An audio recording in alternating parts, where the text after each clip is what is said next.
Welcome to the A.R. Bernard Show. From SNL to The Daily Show to Last Week Tonight, political satire has played an active role in informing the public, particularly during these last several election cycles. So who better to join us for an evocative conversation than Emmy-nominated comedian and former Daily Show contributor Roy Wood Jr. Roy Wood Jr. made his TV debut on The Late Show with David Letterman in 2006.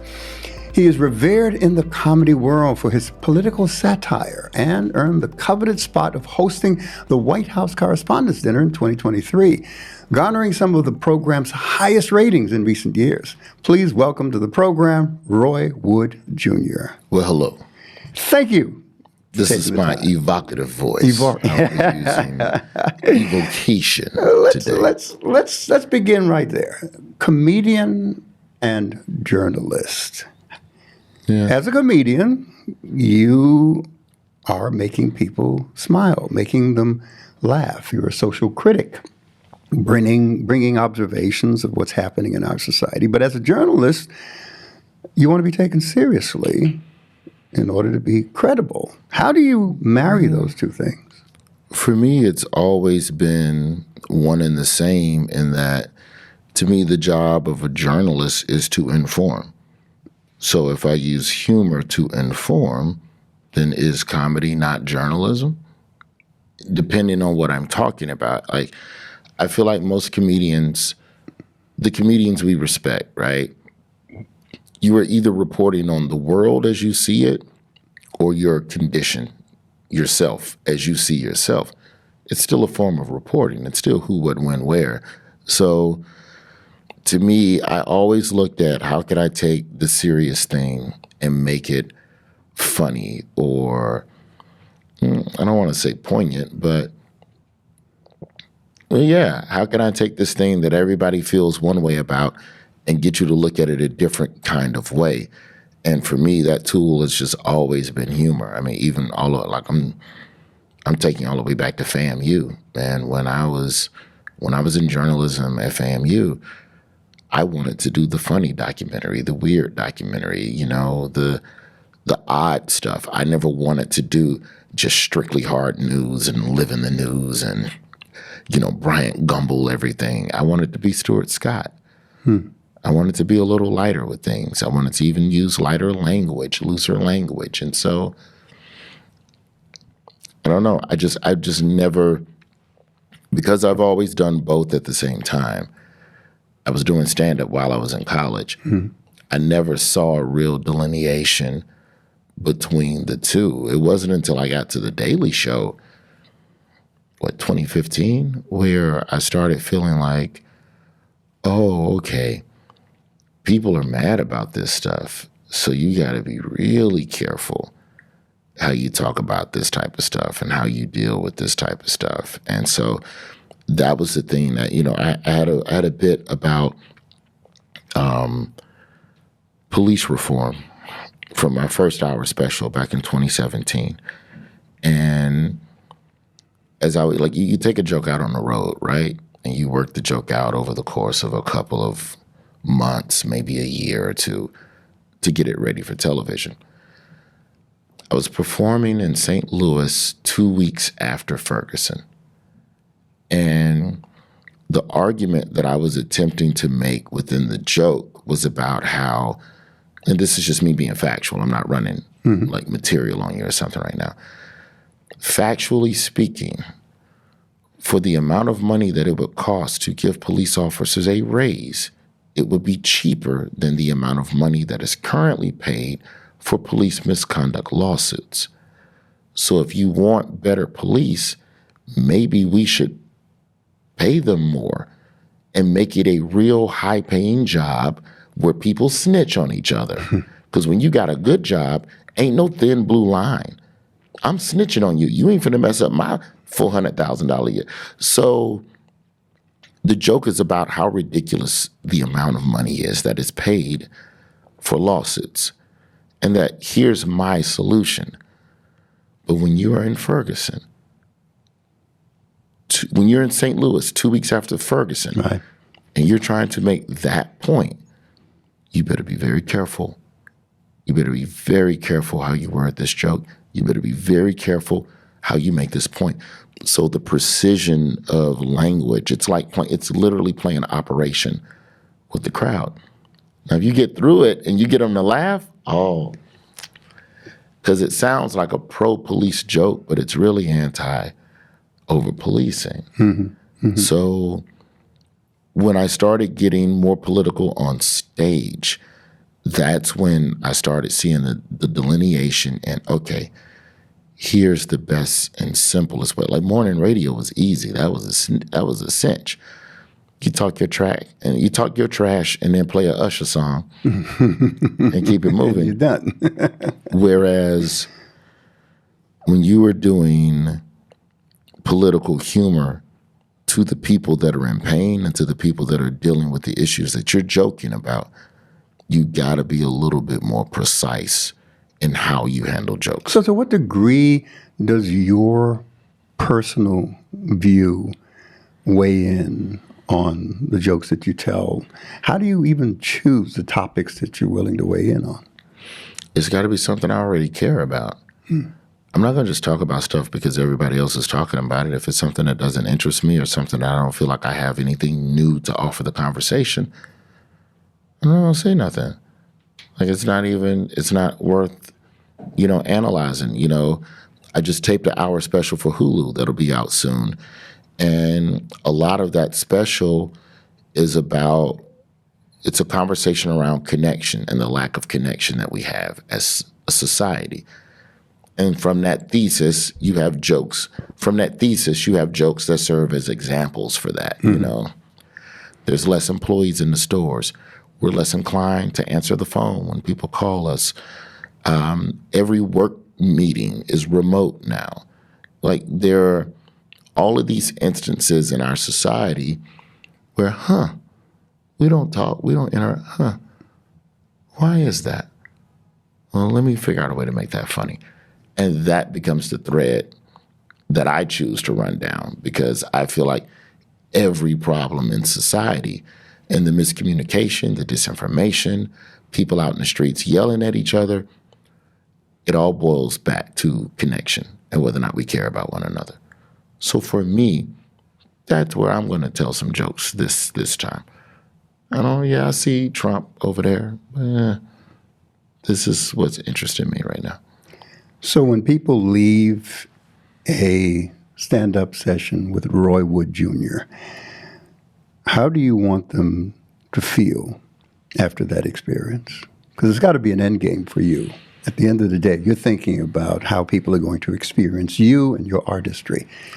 My goal with my comedy is that even if you don't agree, at the end of the day, my comedy is for two purposes. It's for Black people to know that they're not alone in thinking the way that they think, and they can go, that's exactly what I've been trying to say. And then it's for anybody who's not Black, even if you don't agree with what we're talking about, you understand why we're coming from where we're coming from. Mm-hmm. It's my comedy is confirmation for us and information for everybody else. Is it also a tool to confront some of the social problems in our society? Maybe to present solutions or at least analyze why this should be a problem and why this should be an issue to you. My comedy isn't necessarily solution driven. I don't have all of the answers and I don't want to present myself as that type of person, but I definitely can help you better understand why this issue is an issue to the people it is an issue to. Even if you don't care, you need to understand why this is the impact of it. Correct. So The Daily Show becomes a platform where you have to think seriously about how you present your comedy and the impact that it's going to have. So you become an influencer in some way. Just recently, Taylor Swift decided to endorse Kamala Harris. Yeah. And there's a talk about that. The talk about that is because of how much influence she has. We're talking, 200 million followers or something like that, or maybe more. So at some point in time, you began to realize that you were an influencer. People are making decisions based upon what you cause them to think about. How aware are you? How important is that? And what's the responsibility that goes with that? I think my responsibility as a performer is to inform people. And hopefully you can make an informed decision and that you're not just following me because I said vote yay or vote nay on the thing. You know, Daily Show, you know, we tried to keep it a little bit more middle of the road, if you will. But by and large, if you know what the policy is and the policy's trash and you know which party wrote the policy, you know what it is. For me, it has always been about keeping people informed. You know, I don't set out with a joke. I don't set out to write a joke that I believe is going to change policy or change voters' opinions. But if I do it right, then you should be more clearly educated on the topic and the thing. You know, D.L. Hughley speaking at the Democratic National Convention would be a great example where, you know, even on that stage in that moment, he still snuck in some jokes before saying what he said about Vice President Harris and her policies and the misconceptions about black men in jails and her policies as it is, blah, blah, blah. Before he went into that run, he had them jokes up top. That's a comedian. That's just our tempo. That's how we disseminate stuff. We can't help it. And so for me, it's very much rooted in that same ideology, you know, of let me inform you and then let me entertain you and then inform you. And then from that, you can make whatever decision you want to make. But I'm not going to just come in and just go, you should do it and you better do it with no punchline and no entertainment value. That's activism. I'm not an activist. You're not an activist, but the things that you say, the subjects that you tackle, activate people. Absolutely. Yeah. But then to say that activism, to me, the title of activist is a very, very dangerous hat to wear if you're not willing to sacrifice and give up the things that a lot of other activists have given up. And most entertainers are not. We're choosing a different path to try and reach people. I think entertainment is a form of activism, but to say you are an activist, I think puts it in a much more stringent behavioral box and box of consequences as well. What has happened to us as a society? We want our news as entertainment. We want our politics as entertainment. And in my world, we even want our faith as entertainment. Where are we as a society that we want to be entertained with these things? Because entertainment is money, it's views, it's capitalism. All of this boils down to major corporations trying to get eyeballs in exchange for money. I have a problem because I just threw myself in the mix of our world and I said, the preacher, is it still capitalism for us too? I think that to some degree, faith in itself is a product, and not necessarily in the capitalistic nature, but in the sense that you are a pastor, or you take any pastor. Like, so when we did, like Pastor Mike is a great example. Pastor Mike from Birmingham, who's now winning all the awards, music. Pastor Mike used to come on my morning show back in the day. And Pastor Mike was known as the pastor that whether you had on blue jeans or a tuxedo, you could go to his church. Come as you are. He had early service for guys that was coming off the block hustling. He had later services for folks who just got done watching football. And he was a pastor that was very much for, in my opinion, the people of Birmingham and took in any and everybody, right? Well, if it's about reaching people, then it's about growing the ministry. And if it's about growing the ministry, the only way you can do that is reach people. And then people have to have faith in you and feel like they are connecting with God through the ways that you have been able to facilitate for them. To me, that's a product. And I don't speak about that. And I don't speak about faith in the sense that it's just, it's just a factory of you just selling blessings. But in the sense that your goal is to reach as many people as possible. And after you've reached those people, is to reach more people. And then from that is to be able to reach more people. So then the way that we reach people, those tactics, and we're talking psychological human connection. How do I psychologically get you to slow down and stop, to click on my video instead of the next person's video, or to watch my TV show instead of the other person's TV show, those factors start overlapping. And I think that's why so many things start looking the same and becoming marketed the same. So if you look at politics for entertainment, a lot of the byproduct of that is debate culture from sports, where if you go back to ESPN in the 90s, where the idea was, how do we get people to stay on this channel all day? Well, then we should have conversations about the news until there's more news. That's what sports channels did. And eventually that's what news channels started doing. So when you have people debating things, now you're getting into opinions. And now there's a serious difference between opinions and facts. But the average person watching does not care to discern the difference between the two.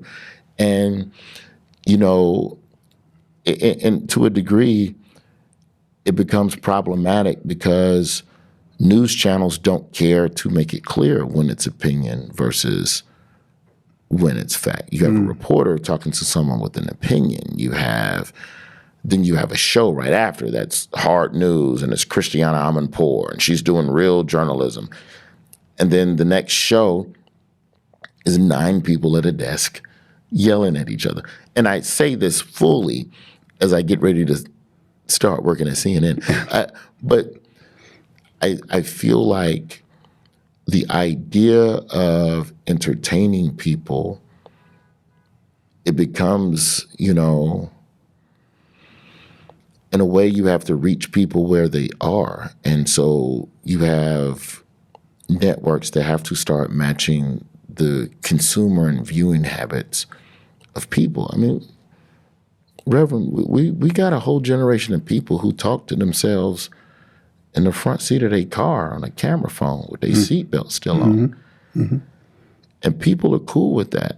And I'm not knocking it, but I'm saying if someone can sit in the front seat of their car in a camera phone and spit what they want to spit, well then how long until a news organization decides to allow a reporter that, yeah, you can deliver the news like that, but now something that is serious is being delivered in the same way as someone talking about gossip. And I think that's the debate when you have corporations trying to profit. How do you appease the viewing habits of a consumer without compromising the integrity of the product? And the moment something of quality looks just like something that is bootleg, then both products are essentially bootleg. Aren't we responsible to make a distinction? When I think about what you just said, I think it's very, very important because you're not just informing, which is what you want to do. You want to evoke thought. Typically, entertainment takes you on an emotional ride, evoking emotions mostly, and too often at the expense of critical thinking. But you want people to think critically about issues. Yeah, but why do you have those high expectations of regular people who just coming home from a 45-hour work week? They don't care that that person, that's a good enough opinion for me. That may as well be news. We used to do a joke and talk about how cable news should be set up where if you're an actual reporter speaking facts, you get a suit. Everyone else gets jogging pants, gets sweatshirt. So that way I can physically look at you and know you don't know everything. Yeah. That's the one upside to ESPN, is that some of those athletes still dress like they're still an athlete. And you go, oh, great. Okay, good. I can trust you.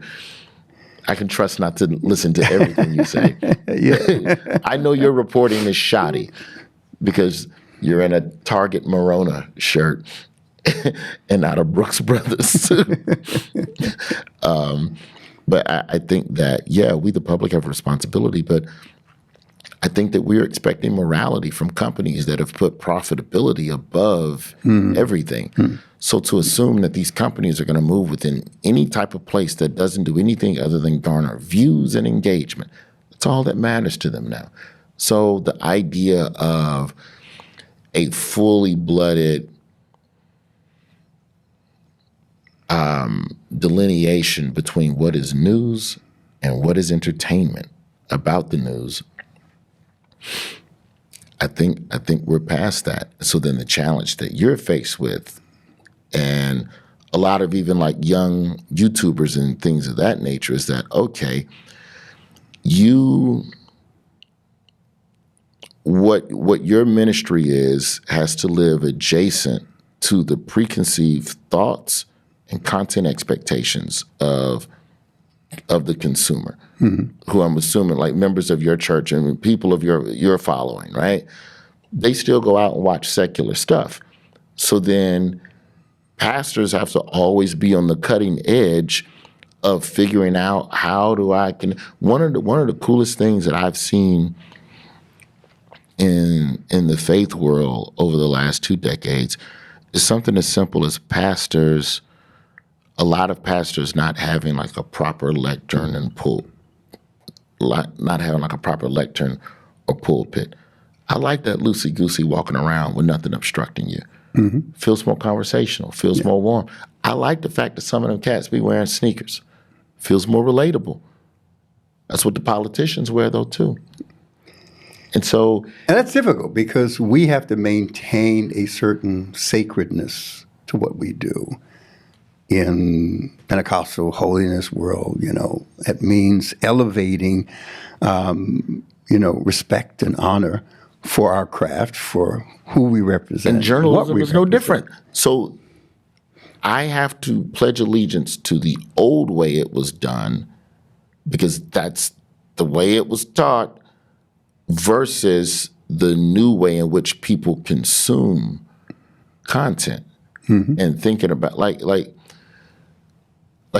so I'm not going to say it was an argument, but we had a conversation when I was still at the Daily Show about podcasting and whether or not podcasting is news, whether or not podcasting is journalism, because the contention, the point that I was making at work one day was that the Daily Show's job is to parody the news. We are a news parody show, which means parody means that you are taking what the consensus of people have already thought a thing to be and twisting it.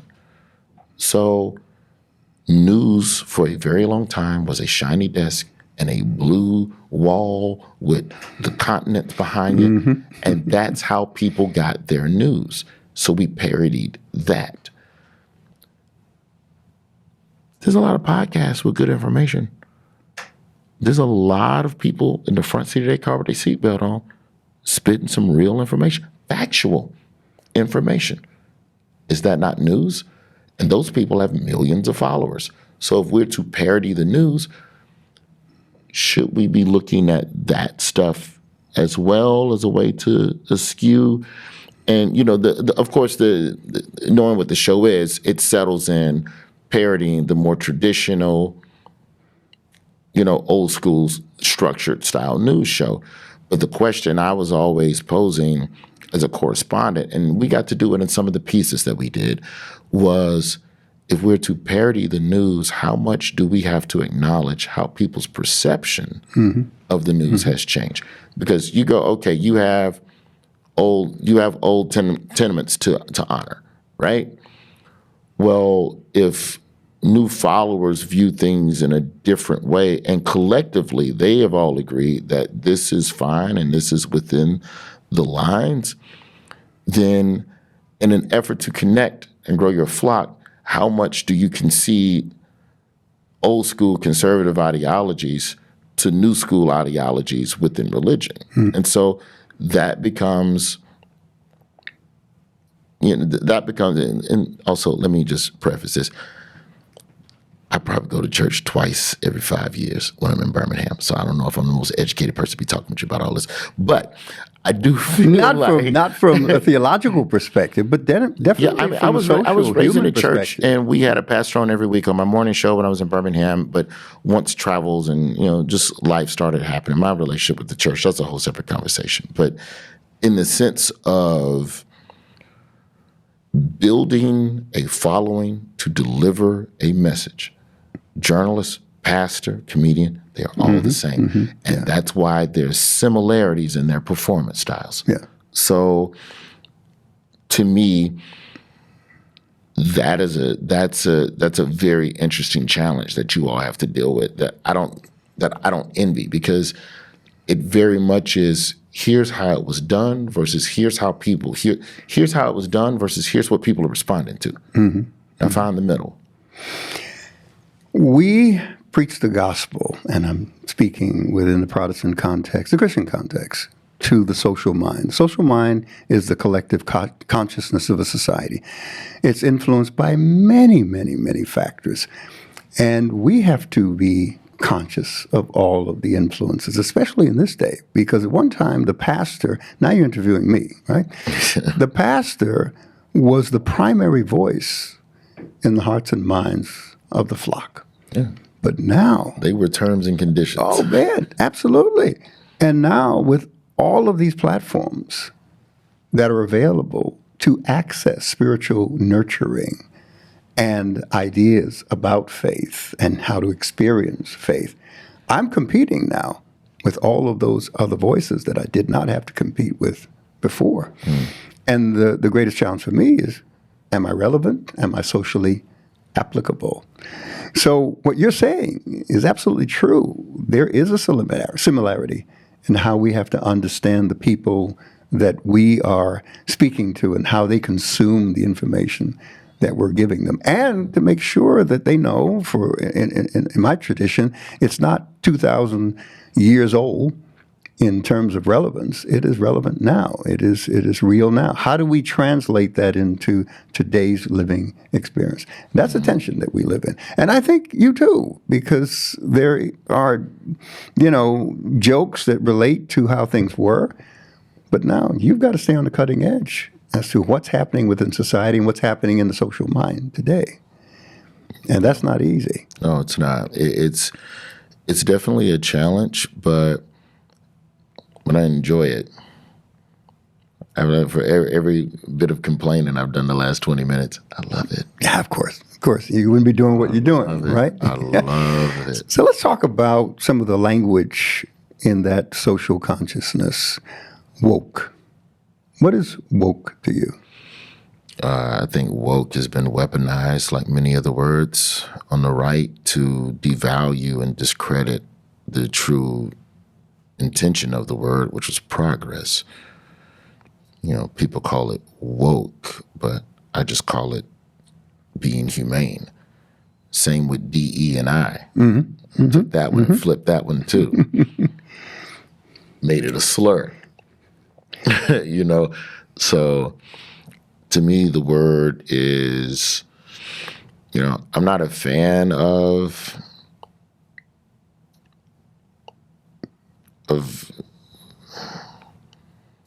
I don't think Democrats do themselves a service with certain types of messaging. Like, let's woke, we're woke, let's be woke, yay. It's like, no, just say what you want some rights for and, and keep it moving.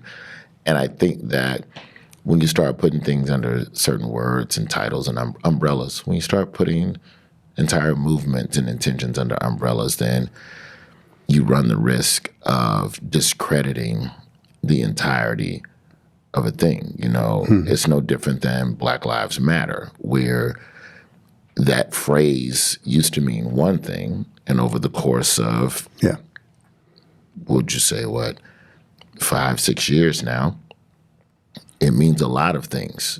It doesn't mean the same perfectly enveloped thing. And I think when you put everything when you put entirety of concepts and ideologies under one quick catchphrase umbrella, if you can compromise the catchphrase, then you've compromised the entirety and the nuance of the things that were being fought for. And so, I would never say I'm woke. There are a lot of policies I agree with that benefit a lot of communities that are not my own. So whatever words you want to put to that. But if I just say I'm woke and you have a different definition of that word, or you possess a different connotation of that word, then I'm opening myself up to being misunderstood. I'd rather just list off all the folks' rights I support. I'd rather waste extra words than try and put it all into one burrito. It has forced us to consider definition of terms in order to have a conversation. Because if we're not defining the word the same way, the conversation can be quite confusing to both of us. Correct. And it's like, 'cause if I tell you that Black Lives Matter, and when you hear Black Lives Matter, you hear scamming, then you hear me say I support scamming. And these two things ain't even the same thing. And even within that, like, then you get into the nuance of a whole argument about leadership and infrastructure and misinformation around the movement. And so that to me becomes an issue where I would just rather say that I support Black people not being killed by the police and any policies that reinforce that. So you have to explain yourself when it comes to this language, the language that's being used and how it's going to be I understood. think you have to explain yourself in this world. The problem is most people ain't patient enough to wait for an explanation, and most people don't care about nuance. Yeah, it's true. And we suffer from confirmation bias. We listen long enough to decide whether you are on my side or on the enemy's side. Correct. It's just, oh, well, you like that, so therefore that informs everything else about you. And that's human nature. That's psychologically how we're wired. It's like that test where they show you like part of a word. Like, you ever seen that paper where every word is misspelled, but you know all the words? That's how we decipher people in character as well. We've got so much I would love to cover in that little time. So I'm sorry for running. No. This is very enriching. You know what is beautiful for me? People can assume that being a comedian is simply coming up with jokes. In the beginning of our conversation, you talked about a joke developing over a year, maturing to the place where it can be presented on television. Yeah. You are required to read, to analyze, to think critically, to make it funny. So there's a lot of work that goes in to your art, to your craft, that people really don't stop and think about. Yeah.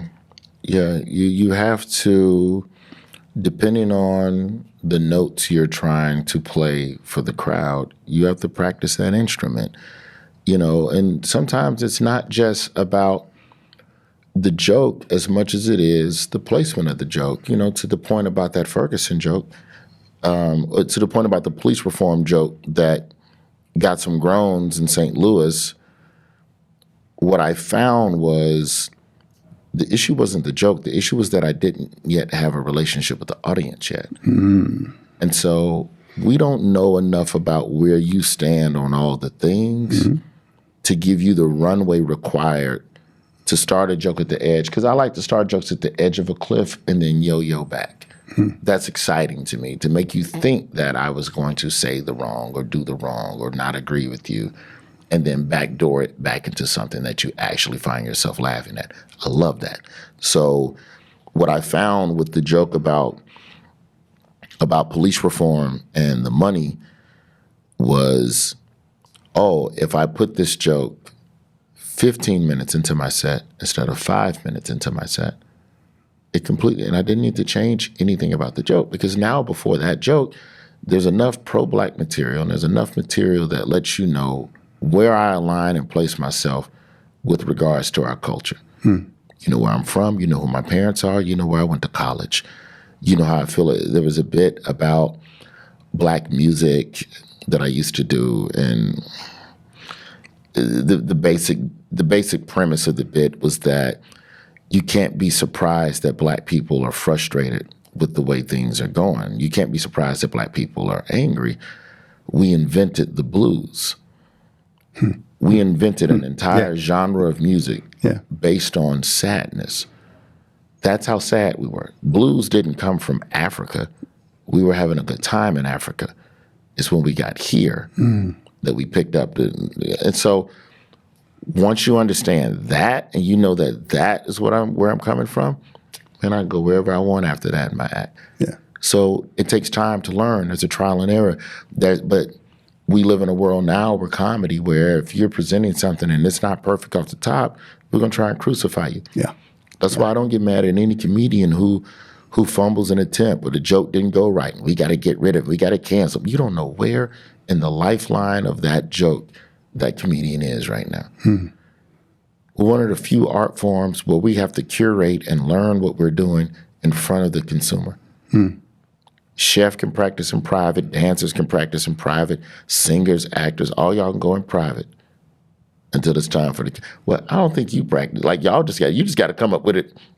I got to hit a home run every time I get up and speak. What's that like? I'm criticized. Can you bomb in the church? What is that like? I've been at this for 46 years, man. 46 years, 52 Sundays a year, right? With a few.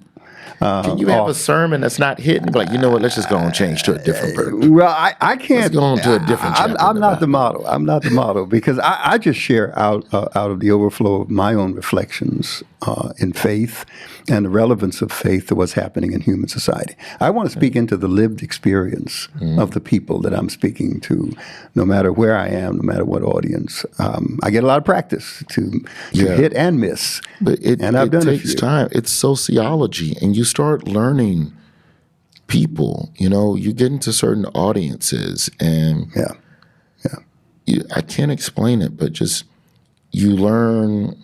I read a book. I can't remember the name of the author, but the title of the book is "You Can't Lie to Me," and it was a former CIA and FBI interrogator who talked about lie detecting methods used in Guantanamo Bay and with hostages in the Middle East when they were interrogating people. And in the book, she talked about, you know, the micro expressions and the shifts in energy and the way people shift their weight. That stuff is so true, man. You can be on stage and if I look at you and say a thing and I see you shift, then I know whether or not we're connecting. And that shift is a focus group that represents everybody that matches your demographic. Yeah. So now I'm trying to make an adjustment in my head. And there's so many things that can make a joke live or die. It could be the placement in your act. Did you tell it too fast? Did you tell it too slow? Maybe if you told it louder. Maybe if you smile when you say it. Maybe tell that joke before this joke and then after that joke. The batting order can affect the performance of a joke. And it's a constant experiment that takes a while. And then when you see comedians put that on television, that's been worked over for quite a while and perfected. See, for us, it's making the point. Where do we place the point that we want to make within the course of the sermon? We have to think about that. We had a debate in our nation. Did it give you enough material? Just living in America gives you enough material as a black man. But yeah, we had a debate, and we still have an election after this debate. I think debates, for the most part, are just for people who are undecided. Yeah. Most Americans know who they're going to vote for. Yeah. And there ain't nothing you're going to see at a debate that's going to change that. Except for that Joe Biden debate. But people lost confidence. Do you think this one was another Joe Biden situation? For Trump, maybe. For Trump? Yeah. I don't think that. I think for Vice President Harris, the issue is always going to be people obsessed with whether or not they hear enough policy, even though you could go find it on a website. It's still, she didn't say anything, which goes back to what I was saying about the responsibility of the consumer or the person disseminating the information. The average person who worked 45 hours this week ain't finna go on no website and go look for nothing. Yeah. They just not. Yeah. They ain't read no Time magazine to figure out the policy points. They are just waiting to hear a quick blurb in between the TV shows that they like, or a quick blurb on the local news. So I think in that regard, Vice President Harris probably just has to oversaturate people with policy conversation versus look at this man, he's ridiculous. But she baited him, man. She got that boy. They asked him a question about immigration. He started talking about his crowd size. He lost it at the crowd size point. He can't keep it together. That's ego. So you can bait that, and that's fine. You can make Trump look crazy all day, but sooner or later you're going to have to answer questions from the substance. Yeah. And, it's unfortunate because someone like a Trump who will make claims without evidence, yet are possible.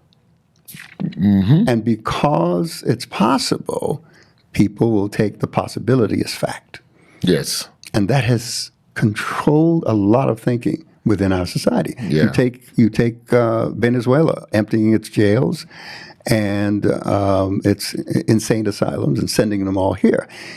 That is not true that it's been done. But the possibility is there because the majority of people who left, and this is true, and based on data, the majority of people who left Venezuela, they've gone to South American countries, most of them, as opposed to coming up north this way. But it sounds so real, and it's possible, so people take that possibility and make it a fact. I think what we also have to look at, and this goes back to what I was talking about in terms of disconnection, there are a lot of people who were left alone and broke and desolate, and Trump and his lies represented, to some degree, hope. Whether it was rooted in anything justifiable is irrelevant to them. I'm starving. So if this dude is telling me he's going to bring back coal, and coal was my thing, I'm voting for him. Because I'm starving. Don't talk to me about no green energy. Don't talk to me about no anti-fracking. I don't want to hear nothing about no, yeah, you know what? Maybe the windmills do cause cancer. Because I do coal. So I'm going to believe that. And I don't care if he believes that Haitians are eating dogs on tortillas in Ohio. Don't leave the cats out. Don't leave the cats. So we vote our concerns at the end of the day, I think more than our values. I think that this is a country where most people vote their own issue. Yeah. And now more than ever because of the divisiveness. If you look at every single group, no one is going, he's the best candidate for the country or she's the best candidate for America. They go, oh, that's best for me. What I represent, what I believe in, and the people who do not have faith in Vice President Harris, it's rooted in them saying they ain't seen nothing that's talking about what they want to be talking about. Yeah, nothing that they identify with. Correct. Look, so I don't care nothing about, I don't care that y'all happy with it. What? I ain't heard nothing about me. What about me? What's in it for me? So those types of voters, I'm not saying that they didn't exist in previous elections, but they definitely weren't more as vocal, but there was definitely a degree of, okay, well, I didn't hear nothing from me, but I'm going to go and vote. Since y'all say she cool, okay, well, then I'm going to vote for her. And now it's like, well, I don't care what y'all say. I ain't heard nothing about me. Yeah. And so I think for Trump is able to appease everybody on the right who's doing that, even if it's with a lie. Yeah. And that's why he remains connected. And he's most experienced as an entertainer, not a politician. Yeah, but and it's come through. So you've got some things coming up as we close our conversation. Yeah.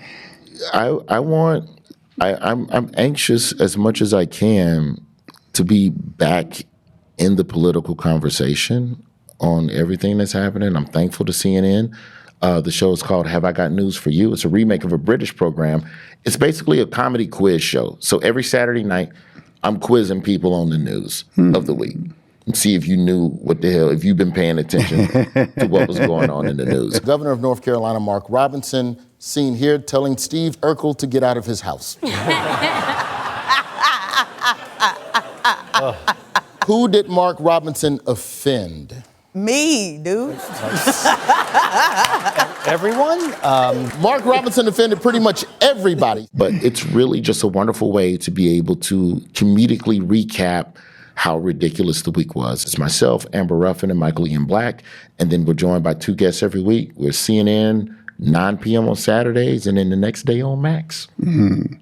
Well, look, I wish you the best. I think what you do is so important, especially after this kind of conversation where people get to experience the degree of thought that goes into what you say, how you practice your craft. I think that's very, very important. And I enjoyed the conversation. I appreciate you. Yeah. Thank you, Reverend. Excellent. Yes, sir. All right. How can our listeners get in touch with you? My name is Roy Wood Jr. Put an @ in front or a .com on the backside. And that's everywhere I am online. And we're done. That's it. That's it. Yep. Well, Thank you, our guests, for being a part of our program today. We'll make sure that we put that information on our show description.